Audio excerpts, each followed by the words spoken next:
भीमराव अंबेडकर का दिल भी उस दिन जरूर रोया होगा कि हमने कैसी संसद बनाई, हमने कैसा संविधान दिया जहां धर्म के नाम पर किसी के साथ भेदभाव किया जाता है, आतंकवादी जैसे शब्द बोले जाते हैं। हमारे देश के प्रधानमंत्री को कहना पड़ता है मैं गाली प्रूफ हूं। अरे एयर प्रूफ देखे थे, वाटर प्रूफ देखे थे, फायर प्रूफ देखे थे, या गाली प्रूफ भी शब्द नया आया इस सदी में। ये दुखद है।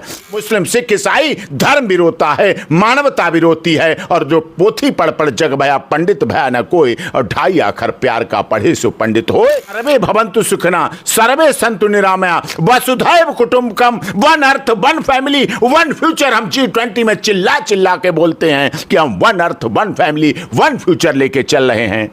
हम अभी धर्म की संकीर्णता से बाहर नहीं निकल पाए हैं। संसदीय जीवन में भाषा की मर्यादा होनी चाहिए, भाषा की गरिमा होनी चाहिए। असंसदीय, अपमानजनक, अमर्यादित, अश्लील, गैर कानूनी भाषा का प्रयोग नहीं होना चाहिए। हमारे देश में महात्मा गांधी का सिद्धांत चलता है, आप बातों के द्वारा भी किसी को हिंसा कर सकते हैं, अहिंसा इसके भी संदेश देती है। आप विचारों से किसी की हिंसा कर सकते हैं। क्या दानिश अली को आतंकवादी बोलना, सदन में बोलना, देश की सबसे बड़ी पंचायत में बोलना, देश की नई बनी हुई संसद में बोलना, 33% आरक्षण महिलाओं को मिले, नारी शक्ति वंदना बिल पास हो, इस दौरान इस स्पेशल सेशन में बोला जाना दुखद है। किसी भी व्यक्ति को आप धर्म के आधार पर, जाति के आधार पर, क्षेत्र के आधार पर, भाषा संप्रदाय के आधार पर जब आरोप लगाते हैं, दिल दुखता है। सभी का खून शामिल यहाँ की मिट्टी में, किसी के बाप का हिंदुस्तान नहीं है। इस देश को आज़ादी में नेताजी सुभाष चंद्र बोस, चंद्रशेखर आज़ाद, राम प्रसाद बिस्मिल, शहीद अशफाक उल्लाह खां सबने मिल के सींचा है, और इस संविधान का निर्माण कराने में डॉक्टर भीमराव अंबेडकर का दिल भी उस दिन जरूर रोया होगा कि हमने कैसी संसद बनाई, हमने कैसा संविधान दिया जहां धर्म के नाम पर किसी के साथ भेदभाव किया जाता है, आतंकवादी जैसे शब्द बोले जाते हैं, आतंकवादी जैसे शब्द उद्धृत किए जाते हैं सदन के अंदर कार्रवाई के दौरान। ये बहुत दुखद है।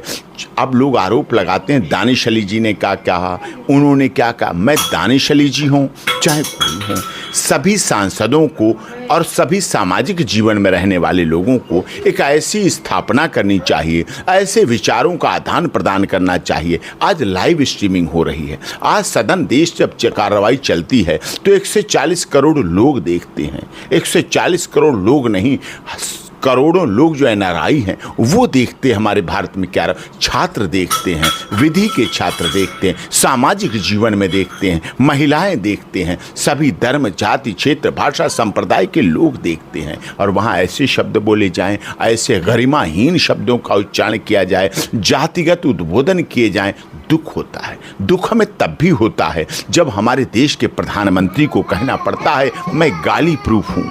अरे एयर प्रूफ देखे थे, वाटर प्रूफ देखे थे, फायर प्रूफ देखे थे, या गाली प्रूफ भी शब्द नया आया इस सदी में। ये दुखद है।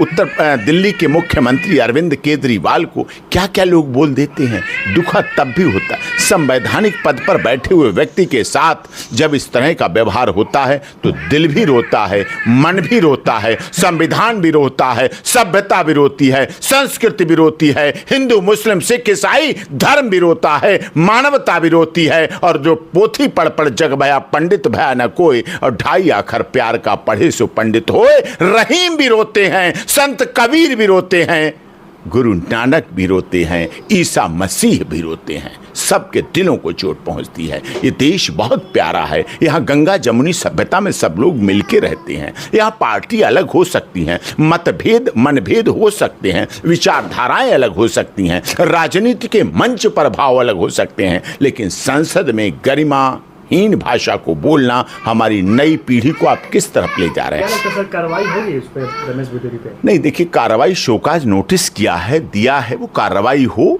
ओम बिरला जी बहुत सम्मानित लोकसभा के अध्यक्ष हैं वो कार्रवाई करें, पार्टी कार्रवाई करे।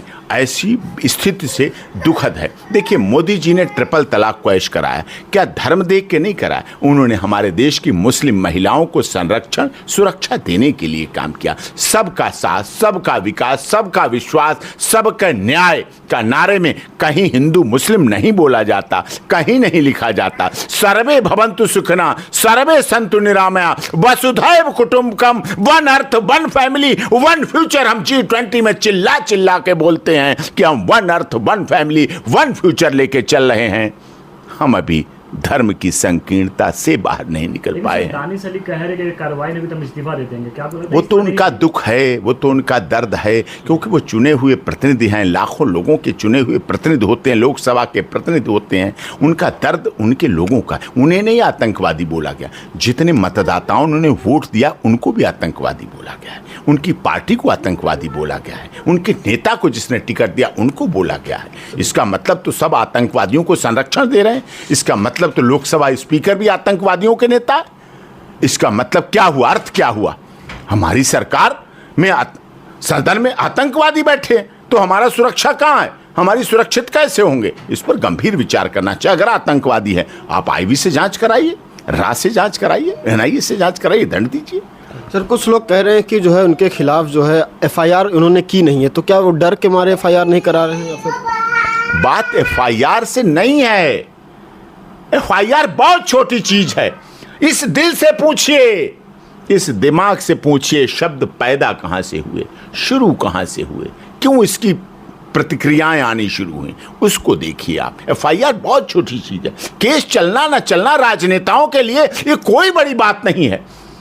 पक्ष विपक्ष में पता नहीं क्या क्या हो जाता है, लेकिन दिल से पूछिए, अपने दर्पण के सामने खड़े होइए, अपने माता पिता और जनता के सामने बैठिए, किसी मंदिर, मस्जिद, गुरुद्वारे, गिरजा घर में जाके बैठिए और अपने भगवान, ईश्वर, अल्लाह, गॉड, खुदा से पूछिए कि मैंने क्या तेरे धर्म को लेके सही बोला या गलत बोला। ये सोचने की बात। कुछ मुसलमान ये भी मानते हैं कि कहीं ना कहीं बीजेपी सरकार मुसलमानों को दोयम दर्जे का नागरिक बनाना चाहती है, मुसलमानों को से दरकिनार किया जा रहा है, क्या ऐसा लगता है? अब देखिए, वो जान सकते हैं बेहतर, लेकिन भारतीय जनता पार्टी के हमने तो अटल बिहारी वाजपेयी को देखा है, जिन्होंने डॉक्टर APJ कलाम साहब को राष्ट्रपति बनाने में पूरी भरसक भूमिका निभाई और दोबारा भी वो राष्ट्रपति बनाना चाहते। हमने लाल कृष्ण आडवाणी की सोमनाथ से अयोध्या की वो रथ यात्रा देखी है, जिस रथ यात्रा का चालक प्रारंभ से लेकर आखिर तक, बिहार में बंद होने से लेकर छूटने तक, रिहाई से लेकर अयोध्या पहुंचने तक मुस्लिम था, इस्लाम धर्म को मानने वाले थे। ऐसा कहा जाता है कि जो आडवाणी साहब की जो वो थी बीजेपी, वो उस टाइम के अलग थी और आज की जो बीजेपी है वो अलग है। नहीं, अब मैं ये कैसे कह सकता हूँ? मैं पार्टी का प्रतिनिधि नहीं, पार्टी का राष्ट्रीय अध्यक्ष नहीं, लेकिन मैंने देखा है। मैं अयोध्या प्रभु श्री राम के मंदिर के निर्माण के उस समय में सभी लोगों ने देखा उस दृश्य को, और आडवाणी जी को भी देखा। आडवाणी जी आज भी हैं, आप सवाल पूछ लीजिएगा जाए। उनका रथ का चालक शुरू से आखिर तक इस्लाम धर्म को मानने वाला था। डॉक्टर APJ कलाम साहब देश के महामहिम राष्ट्रपति रहे, वो इस्लाम धर्म को मानने वाले थे। शहीद अशफाक उल्लाह खां की शहादत हिंदू मुस्लिम सिख धर्म को देख के नहीं हुई थी। हमारे देश में सेना के सैनिक जो शहीद होते हैं, इस्लाम धर्म को मानने वाले हों या हिंदू धर्म को मानने वाले हों, जब वो सीमा पर शहीद होते हैं और उनका जब पोस्टमार्टम किया जाता है तो सारी गोलियां सीने पर मिलती हैं, पीठ पीछे गोली हमारे देश के किसी सैनिक के नहीं मिलती हैं। तब वो तिरंगे में लिपट कर आते हैं, तब ये केजरीवाल जी के लगाए हुए तिरंगे झंडे हवा से लहराते हैं। ये हवा से नहीं लहराते हैं, ये शहीदों के त्याग, बलिदान, तपस्या से लहराते हैं। तब वो भारत माता की जय करते हुए शहीद होते हैं। ये हमारा देश है। ठीक, बहुत बहुत धन्यवाद सर।